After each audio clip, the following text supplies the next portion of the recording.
Marvelous hello, friends and loved ones, how are you today? You know, there are certain games that always come to mind when we think about the Gamecube. Mario Sunshine, Wind Waker, Metroid Prime, but there's one underappreciated Nintendo classic that just so happens to be one of my personal favorites on the entire system. So today, I'm finally going to be talking about the little guy as I look at Chibi-Robo Plug-in-to Adventure. The Chibi-Robo series was developed by Skip, who is basically a second-party Nintendo developer. Chibi-Robo Plug-in-to Adventure came out in 2005, pretty late into the GameCube's life, and was met with mostly positive reception. It's a game where you play as a tiny little robot who cleans stuff. And I know what you're thinking, I can't wait to get started either. The game opens up in the Sanderson household, which is the only location in the entire game. It's daughter Jenny's birthday party, and we get to meet the members of the household. Jenny is a young girl who pretends that she's a frog. Mrs. Sanderson is the overworked housewife who happens to be extra thick! Mr. Sanderson is a big fat guy that's way too into toys. What a dork. And Tao, the dog. For Jenny's present, but more so for himself, Mr. Sanderson bought a Chibi-Robo, a 4-inch high robot who will cook and clean and make your life better in every conceivable way. At his side is Television, who acts as Chibi-Robo's manager and best friend. And also exists to talk because Chibi-Robo can't say anything beyond a yes or no. Isn't that right, Chibo? Wonderful. To help Chibi-Robo accomplish his tasks, he winds up getting a variety of helpful tools. There's a toothbrush that he uses to clean up stains, he's got a spoon that can be used for gardening, he's got a gun.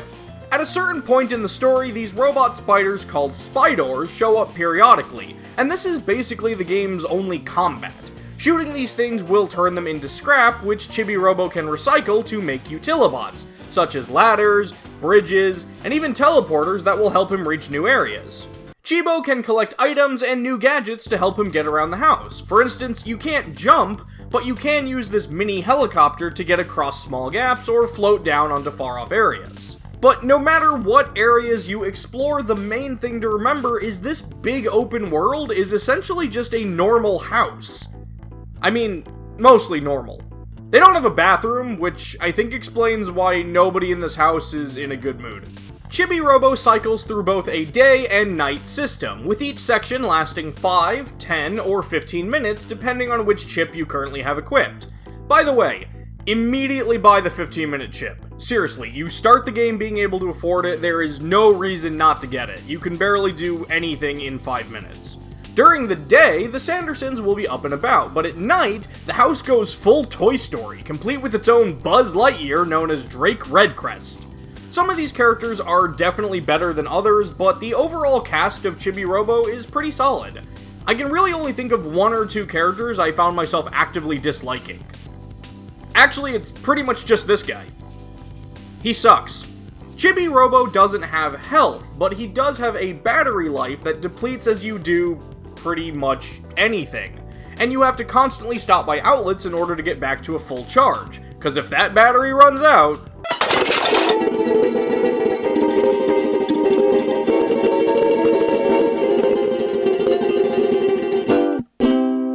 Though, there really isn't much of a punishment for this. You just get sent back to your house in the living room and lose a little bit of money. You'll also unlock this costume that has you covered in bandages, which has a special ability that when activated does...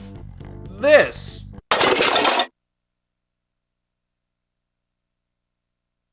You actually need to do that in order to unlock the ghost costume, because yes, this is a game where you need a ghost costume. Don't question it. Trust me, it gets weirder. Every time Chibi-Robo cleans something up or helps a character out, he'll typically be rewarded with money, known in this game as moolah, and or happiness points.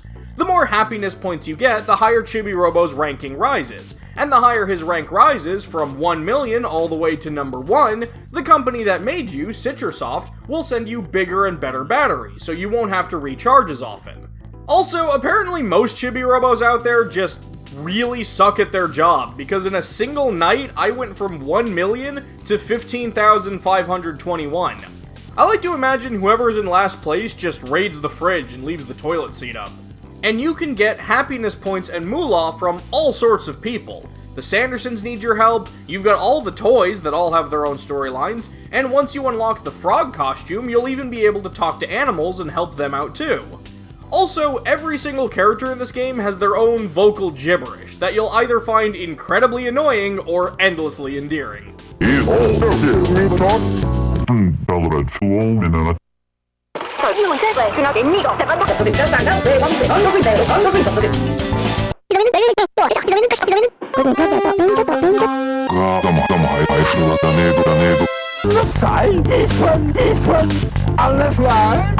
I choose endlessly endearing.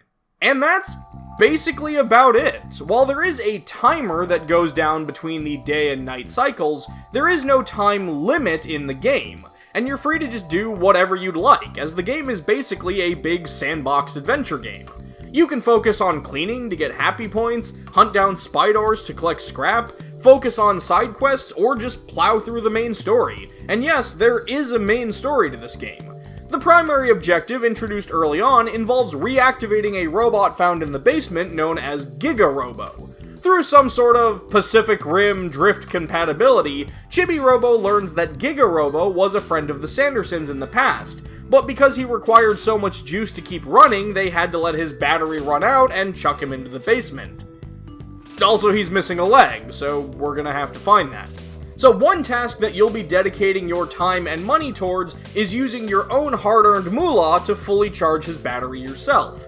It costs 10,000 moolah to get the battery fully charged, and it's an epic quest that eventually involves aliens, time travel, and like so many other games I've played on this channel, a final boss fight against a giant robot. I mean, giant compared to Chibi-Robo. In reality, I think this thing is about the size of a kitten. The world of Chibi-Robo may seem bright, cartoony, and silly, and it definitely is, but at the same time, this game actually deals with some genuinely real issues, like financial trouble, marital problems, depression, war, alcoholism, and even death.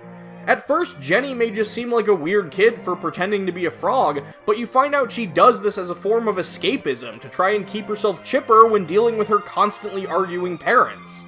It's just a really interesting contrast that I feel like we don't normally see in video games. The biggest collectible the game has to offer are stickers, which you'll usually obtain by completely finishing certain character side quests. Some of these are pretty easy to get, like beating this cooking minigame at least once. Let me just use the same spoon I dig in dirt with to flip burgers. With some that can only be accomplished after beating the main story, like playing with a Tamagotchi. And yes, that is an actual Tamagotchi, in name and everything, because Bandai had some involvement with this game. Some of them, though, are just weird, like this chubby Speedo guy with a plug for a head that grows larger and larger as you slam your spoon against the living room floor. And then he disappears as mysteriously as he arrived. Then there's the Space Scrambler, which is the worst thing in this entire game. You have to get an S rank in this rail shooter, which means you have to earn a certain score while also finishing the course in the time limit. But every time you shoot your gun, you slow down, so this is way harder than it sounds. There are a grand total of 24 stickers in the game, and your reward for getting all of them is... nothing! Cool. Chibi-Robo is definitely more about the journey than the destination, and like I said earlier, I love most of these characters. You've got Mort, the super depressed mummy that just wants to date the princess. Big Mood. The Free Rangers, who are egg soldiers that want to take out the family dog. Captain Plankbeard, a pirate who just wants to sail around the world in search of treasure. Dinah, a pun-producing Legosaurus. Sophie, a lovesick dog toy that totally wants to ride Drake Redcrest's rocket, if you know what I mean. And Sunshine, who is the most terrifying thing I have ever seen in the Nintendo game.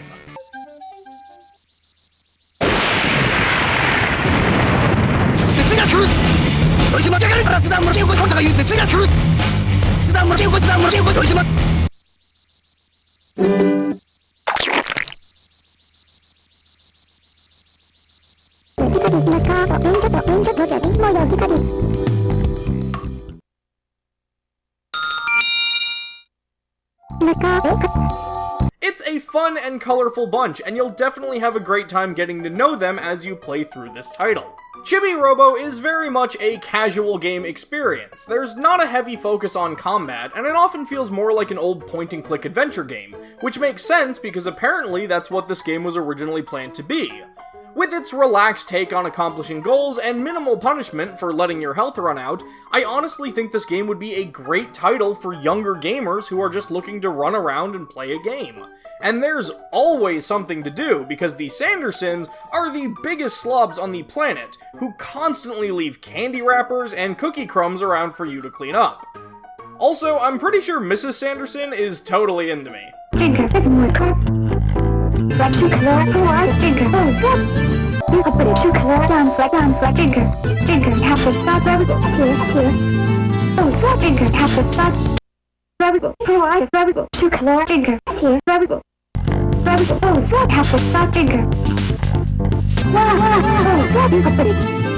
Sorry, Mr. Sanderson, but she's my wife now.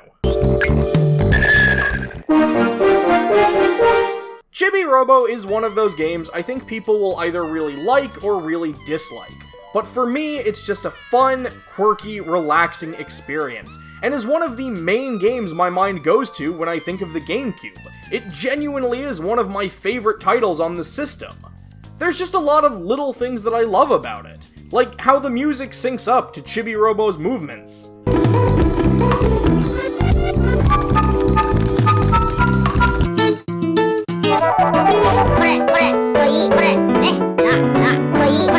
I love that the dialogue is genuinely hilarious at times. I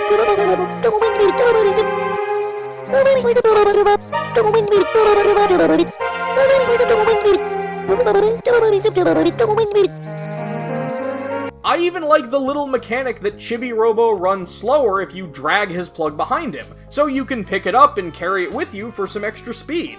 It's just a great title. But the series didn't end with Plug-In Adventure. There was also Park Patrol for the DS, where you tidy up a park instead of a house, and even a proper sequel where you take care of the house of a fully grown Jenny. And that's probably the best title in the series after the original. That's good. But it was never localized. That's bad. But it did get a fan translation in 2015 under the name Chibi-Robo Clean Sweep. That's good. And that was basically the last proper Chibi-Robo game. Instead, we just got a few 3DS spin-offs like Photo Finder, which is more of an AR toy with a Chibi-Robo aesthetic, and Ziplash, which is... Can I go now? I'd really love it if we got a true Chibi-Robo follow-up on the Switch, but for now, the first and original game is still the one I love to go back to the most. Unfortunately, the game is pretty expensive these days, but if you ever find a copy for a good price, I totally recommend grabbing it for yourself. Alright, well, I'm getting tired, so I think I'm gonna get going. Hey, Chibo, can you help me think of a good way to finish this video?